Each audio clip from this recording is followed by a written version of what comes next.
Vamos lá, boa noite. Hoje, dia 7 de outubro, e vamos lá para o nosso tradicional fechamento, que também não muda muita coisa. Mais uma semana muito maluca, né? Começando aí a primeira semana mesmo, de fato, do mês de outubro. Tem bastante dado aí para falar, principalmente aí pós-eleição aqui no Brasil. Mas basicamente o mercado começou muito animado, né? A segunda-feira, a semana, em altas bem fortes lá nos Estados Unidos, aqui no Brasil também. Então os ativos de risco começaram a semana muito forte, basicamente aí a mesma tendência até ontem, quinta-feira, né? E hoje, na sexta-feira, né, o mercado altamente dependente aí de dados realmente virou forte, né? A Nasdaq caiu quase 4%, o S&P na casa dos 3%, né? Os Treasuries subiram bastante.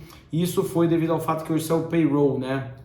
Que é o índice de criação de vagas lá nos Estados Unidos, e veio levemente assim, mais forte do que o esperado, né? A expectativa era a criação de 255 mil vagas, criaram 263 mil, e a taxa de desemprego esperava 3,7, veio 3,5, né?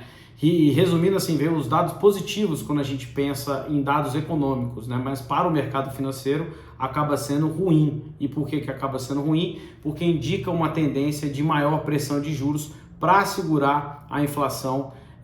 E isso acaba sendo um ponto muito negativo para os ativos de risco, e foi assim que retomou e teve uma queda mais expressiva, né? Mesmo assim, a semana terminou levemente positivo para os ativos lá nos Estados Unidos. Aqui no Brasil terminou mais forte, né? A gente teve uma queda mais moderada. O Brasil acaba não saindo imune a esse cenário, que é o menos do que os mercados lá fora, mas subiu forte, acho que em torno de 5%.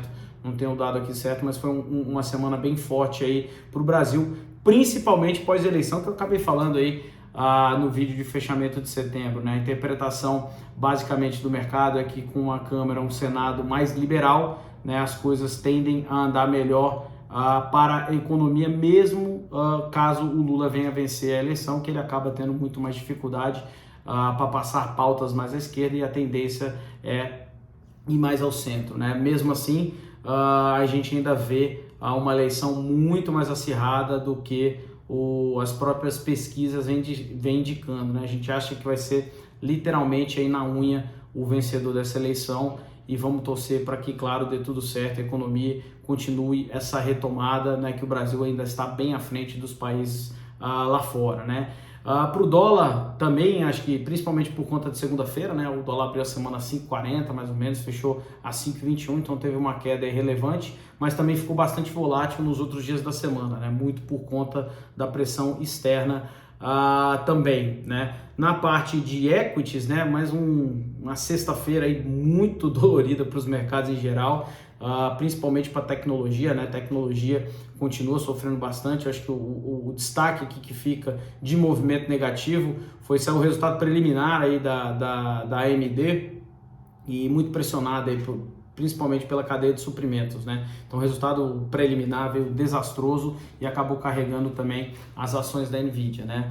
Tech no geral também caindo bastante forte, não só no ano, como também essa semana, né? Tesla também vem tendo uma correção muito forte, está quase caindo 40% aí no ano, né? Então assim, toda essa pressão inflacionária ainda continua atingindo as ações, principalmente nos Estados Unidos, né? O sentimento, acho que do mercado, principalmente quando a gente analisa o curto prazo, é um sentimento mais negativo, né? Só que a gente tem que tomar muito cuidado. Acho que o seguinte ponto, né? A gente estava redeado aí no S&P para segurar um pouco a volatilidade da carteira, mas a gente acabou retirando esse hedge agora, não porque a gente está mais otimista para o curto prazo, mas também a gente não vê assim quedas expressivas como a gente viu ao longo desse ano, quando a gente olha o curto prazo, né? E por que isso? Porque muito dos preços já está bem deteriorado, mesmo com os resultados corporativos aí começando a sair nas próximas semanas, né? Por quê? Os resultados corporativos tendem a vir mais negativo, mas muito disso já está no preço,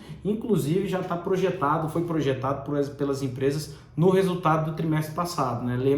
Lembrando que o mercado financeiro ele acaba antecipando, né? E falando de mercado em si, refletindo no mercado acionário, mesmo com essa recessão aí prevista para o mercado quando a gente fala principalmente mercados envolvidos e Estados Unidos para o ano de 2023. De novo, o mercado vem precificando essa recessão, essa maior alta taxa de juros, né? E a tendência é que o mercado, quando retomar, ele retoma de forma mais acelerada, lembrando o que aconteceu em 2009, né? Pós a grande crise de 2008. Tá? Quando a gente entra aqui no cenário de cripto, né? Cripto muito estagnado, tá, pessoal? Eu venho falando isso muito nos vídeos, né? O Bitcoin aí como base para a gente analisar, não sai realmente na casa dos 19 mil, tentou romper um pouco a casa de 20, voltou agora para 19 mil, mas tem um ponto interessante, né?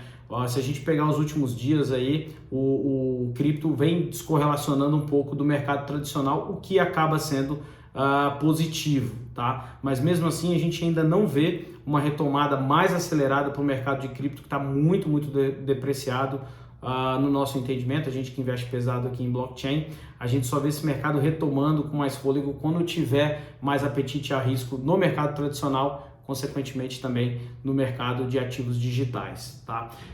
Falando aqui do fundo, né, do Pascal, a gente ainda não pode falar do Kenobi porque ele abriu na semana passada, né? Então por conta de regulação a gente não pode falar. Vamos diretamente para o Pascal, que é o nosso fundo de equities, né? Ficou levemente negativo aí na semana, estava vindo bem forte, mas com a queda de hoje aí em todas as classes de ativos, né, do fundo, pressionou bastante, tá? Mas destaque positivo fica para 3R, né? Subiu muito forte.